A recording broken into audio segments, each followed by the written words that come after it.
पुणे जिल्ह्यातल्या मावळ तालुक्यात वनीकरणासाठी राखीव असलेल्या क्षेत्रात अनधिकृत गौण खनिज उत्खनन प्रकरणी 4 तहसीलदार, 4 मंडल अधिकारी आणि 2 तलाठ्यांचं निलंबन करण्यात आलं आहे।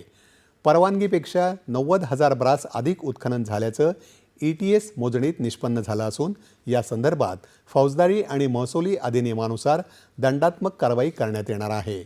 मावळ उत्खनन गैरव्यवहाराबाबत आमदार सुनील शेळके यांनी विधानसभेत लक्षवेधी मांडली होती।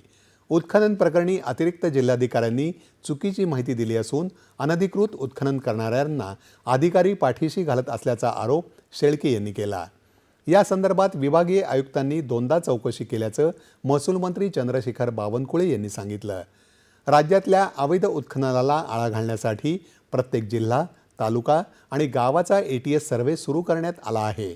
त्यामुळे किती परवानगी दिली आणि किती अवैध उत्खनन झालं याची माहिती मिळेल आणि त्यानुसार दोषींवर कारवाई केली जाईल असं बावनकुळे म्हणाले।